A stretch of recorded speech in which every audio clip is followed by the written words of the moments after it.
ITI के online exams जो कि अभी तक 2 राउंड यानी 2 फेज़ के एग्ज़ाम्स कंप्लीट हो चुके हैं और मैंने अपने पिछले वीडियोज़ में आपको बताया था कि थर्ड राउंड के एग्ज़ाम जो हैं 11 तारीख से कंडक्ट हो रहे हैं और कुछ सेवरल आईटीआई में जहाँ जहाँ कुछ ऐसी ट्रेडें हैं उनका एग्ज़ाम्स 11 तारीख को करवाया जा रहा है, जिसमें कि 27 ट्रेड मैंने बताया था। अगर उस ट्रेड के अंतर्गत आपका नाम आता है तो आपका एग्ज़ाम डेफिनेटली 11 तारीख से है, अदरवाइज़ आपका एग्ज़ाम नहीं है। जहाँ पर भी वो ट्रेडें चलती हैं जिस कॉलेज में वहाँ वो एग्ज़ाम्स करवाए जा रहे हैं 27 ट्रेड्स के। तो उसी क्रम में मैंने आपको ये भी बताया था कि जब ऑनलाइन जो सीबीटी एग्ज़ाम्स हो रहा है तो आपको जो इसकी फ़ीस का जो पेमेंट है उसका पेमेंट आपको किसका ऑनलाइन मोड पर ही करना है, यानी आपको ऑफलाइन अपने संस्थान में जाकर के फ़ीस जमा करने की ज़रूरत नहीं है।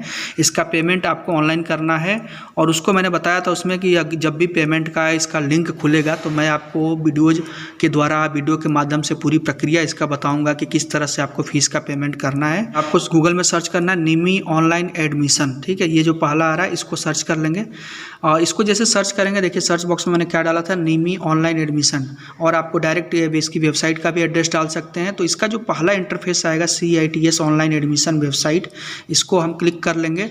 इसका डायरेक्ट लिंक मैं आपको डिस्क्रिप्शन बॉक्स में दे दूँगा वेबसाइट का। तो इस पर हम क्लिक करेंगे जैसे ही तो कुछ इस तरह से इस वेबसाइट का होम पेज खुलेगा। ये देख पा रहे हैं होम पेज है और यहाँ पर आपको डायरेक्ट लिंक मिल जाएगा फ़ीस पेमेंट का। देखिए यहाँ पर लिखा हुआ है AITT CBT exam fee phase 3 click here. तो यहाँ पर आपको क्लिक कर लेना है। जैसे क्लिक करेंगे तो इसके बाद अब आपको फ़ीस का पेमेंट करने के लिए आपका रोल नंबर मांगा जाएगा, इंटर योर रोल नंबर। तो रोल नंबर आपको पता नहीं होगा तो आपको रोल नंबर पता करना है, अगर आपको अपना कि थर्ड फेज में आपका एग्ज़ाम है कि नहीं। अगर आपका थर्ड फेज में एग्ज़ाम है तो आप रोल नंबर अपना आसानी से पता कर सकते हैं। सेम ऐसे ही जिस फेज में भी आपका एग्ज़ाम्स होगा तभी आप उस फेज में फ़ीस जमा कर पाएंगे, अदरवाइज़ फ़ीस नहीं जमा कर पाएंगे। तो सबसे पहले आपको अब क्या करना है, लिस्ट में अपना नाम ढूंढना है कि क्या मैं थर्ड राउंड में एग्ज़ाम देने के लिए एलिजिबल हूँ या नहीं हूँ। तो उसके लिए क्या करना है, सिंपली ये जो नीचे देख पा रहे होंगे, check your roll number in the list of candidate for phase 3 AITTT, ठीक है। इस पर हम क्लिक कर लेंगे।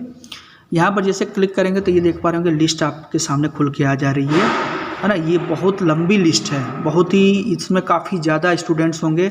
इस तरह से आपको इसमें नाम ढूंढ पाना बहुत ही मुश्किल है। ना तो आप इसमें सर्च कंट्रोल फाइंड भी नहीं कर सकते हैं कि आपका अपना नाम सर्च कर सकते हैं। तो इसमें आपको क्या करना पड़ेगा, टोटली एक एक देखना पड़ेगा कि मेरा नाम है या नहीं है। इसका मैं PDF आपको मेरे व्हाट्सएप ग्रुप में मैं आपको शेयर कर दूँगा, या फिर इसका PDF का जो लिंक मैं अपने डिस्क्रिप्शन बॉक्स में लिंक दे दूँगा। तो उस PDF को आप यहाँ से डाउनलोड करके उसमें आप अपना सर्च कर सकते हैं। तो चलिए हम प्रैक्टिकली किसी कैंडिडेट का फीस पेमेंट करके देख लेते हैं। तो मान लीजिए हमें इस रोल नंबर का फीस का पेमेंट करना है, तो इसका रोल नंबर हम सिंपली एंटर करेंगे। उसके बाद वेरीफाई एंड पे पर क्लिक करेंगे। जैसे ही वेरीफाई एंड पे पर क्लिक करेंगे तो अगला कुछ इस तरह से आपका जो इंटरफेस होगा वो खुल के आएगा। ये देख पा रहे होंगे कैंडिडेट्स की डिटेल्स है सारी है, और वो आपको डिटेल्स को यहाँ पर मैच करना होगा कि हमारा सब कुछ डिटेल मैच है या नहीं है, यानी जो आपको का एग्जैक्ट आपकी इंफॉर्मेशन है वो इन्फॉर्मेशन यहाँ पर मैच हो रही है कि नहीं। उसके पहले हम यहाँ पर क्या करेंगे, पेमेंट से पहले कुछ यहाँ पर इंस्ट्रक्शंस दिए हो गए हैं, उस इंस्ट्रक्शंस को उनको हम पढ़ लेंगे। यहाँ पर देख पा रहे हैं पहला दिया, यदि भुगतान किया जा चुका है तो फिर से मत कीजिए, कृपया प्रतीक्षा कीजिए कि यह विवरण आपके यूजर डैशबोर्ड पर 48 घंटों के बाद अपडेट हो जाएगा। भुगतान के पंजीकरण के पश्चात पुष्टिकरण रसीद उम्मीदवार की पंजीकृत ईमेल आईडी पर CC एवेन्यू से भेज दी जाएगी, ठीक है। आपके पंजीकृत ईमेल पर, यानी जो आपका ईमेल रजिस्टर्ड होगा उस पर आपकी इसकी स्लिप भेज दी जाएगी, या फिर जब आप पेमेंट करेंगे तो वहाँ पर आपको वेट करना है, वहाँ भी इसकी स्लिप आपको मिलेगी। आपके डैशबोर्ड पर पॉपअप होकर स्क्रीन आ जाएगी, उसको आपको स्क्रीनशॉट ले लेना है या फिर सेव करके रख लेना है, या फिर उसका प्रिंट आउट ले लेना है। अगर आपको ईमेल मिलती है तो इसका मतलब कि आपका भुगतान की पुष्टि हो चुकी है।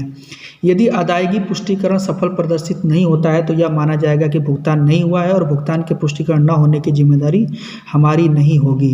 4th नंबर पढ़ लीजिएगा यहाँ पर, भुगतान के बाद अपने ब्राउज़र को तब तक न बंद करें जब तक कि निमी ऑनलाइन एडमिशन पोर्टल से रसीद तैयार नहीं होती है। असफलता की स्थिति में आपके डैशबोर्ड पर 48 घंटों में अपडेट हो जाएगा कि आपका पेमेंट असफल हो गया है और आप दोबारा उसका पेमेंट कर सकते हैं, ठीक है। तो चलिए हम यहाँ पर कैंडिडेट का जो है बिलिंग एड्रेस सारा कुछ हम मैच करा लेते हैं। तो ये सब कुछ ऑटो फिल आएगा। यहाँ पर देख पा रहे होंगे अमाउंट भी आपका, बिलिंग नेम आपका, बिलिंग एड्रेस, बिलिंग सिटी अगर नहीं आता है बिलिंग सिटी तो आपको अपना डिस्ट्रिक्ट डालना है। अगर बिलिंग सिटी में कुछ भी नहीं आ रहा है तो आपका डिस्ट्रिक्ट डालना है यहाँ पर। उसके बाद बिलिंग स्टेट जो भी है आपका वो डालना है। बिलिंग पिन यानी आपका जो एरिया का पिन होगा वो यहाँ पर डालना। अगर ये सब नहीं आता है तो, अगर आता है तो कोई बात नहीं है। उसके बाद बिलिंग कंट्री आपकी क्या हो जाएगी, इंडिया जो भी हो। उसके बाद मोबाइल नंबर और फिर आपका बिलिंग ईमेल आईडी डालना है, ठीक है। मोबाइल नंबर उसके बाद ईमेल आईडी। अगर ईमेल आईडी आपने अपना वेरिफिकेशन करने के टाइम डाला होगा तो वो आपको ईमेल आईडी यहाँ पर ऑटो फिल आएगी। अगर नहीं डाला होगा तो आपको यहाँ पर अपनी ईमेल आईडी डालनी होगी। यहाँ पर जैसे ही डालेंगे तो फिर आपको यहाँ पर चेक मार्क जो देख रहे हैं चेक बॉक्स, इस पर हम क्लिक करेंगे। जैसे इस पर क्लिक करेंगे फिर आपको पे नाउ पर जाना है।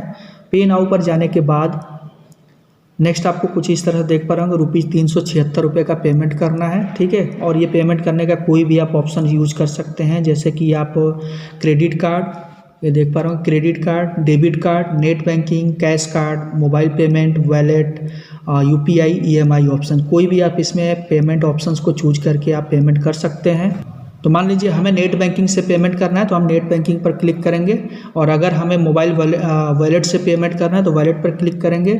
और यहाँ पर सिंपली हम जाएंगे वॉलेट का टाइप, यहाँ पर देख पा रहे होंगे ये वॉलेट को आप क्लिक कर लेंगे। कौन सा आप वॉलेट यूज़ करना चाहते हैं, free charge, it's cash card, pay card, the mobile wallet, Vodafone, M Pesa, Yes Bank, MobiKwik, Ola money, ठीक है। ये सब आप इनमें से इसके द्वारा भी पेमेंट कर सकते हैं। या फिर ऊपर आपके दिए गए हैं मोबीक्विक, ओला मनी, जियो मनी या फिर फ्री चार्ज, तो इन पर से जिससे भी आप करना चाहते हैं, मान लीजिए मोबीक्विक से करना चाहते हैं या फिर फ्री चार्ज से करना चाहते हैं तो फ्री चार्ज पर सिंपली क्लिक करके और मेक पेमेंट पर जाएंगे। मेक पेमेंट पर जाएंगे तो ये कुछ तरह से आपके इसका इंटरफेस अगला आपका पेमेंट गेटवे पर लेके जाएगा।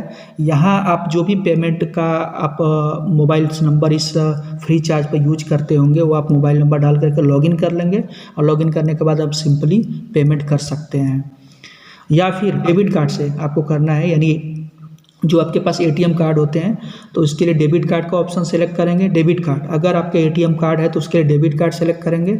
सेलेक्ट डेबिट कार्ड, यानी डेबिट कार्ड के अपने ऊपर देखिएगा वो कौन सा किस टाइप का कार्ड है, मास्टर कार्ड है, ICICI कार्ड है, क्या लिखा हुआ है इनमें से, जो भी इसमें से लिखा हुआ होगा वो आप सेलेक्ट कर लेंगे। मान लीजिए मास्टर कार्ड डेबिट कार्ड लिखा है, यहाँ पर आपको अपना कार्ड नंबर डालना है।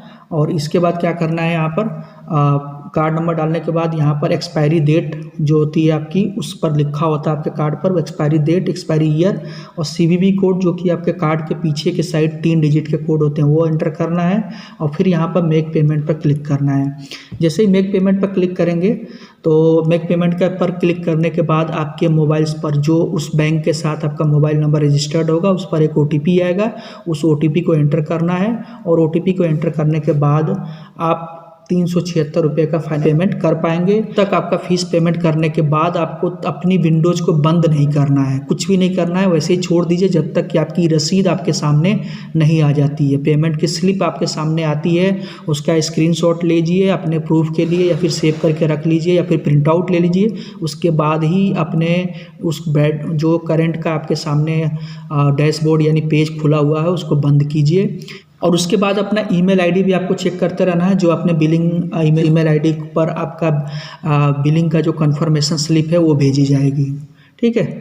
तो कुछ इस तरह से आप अपना ऑनलाइन का पेमेंट कर सकते हैं। इसके अलावा जो इसमें PDFs जो थी 3rd राउंड की उसका मैं लिंक डिस्क्रिप्शन बॉक्स में दे दिया हूँ।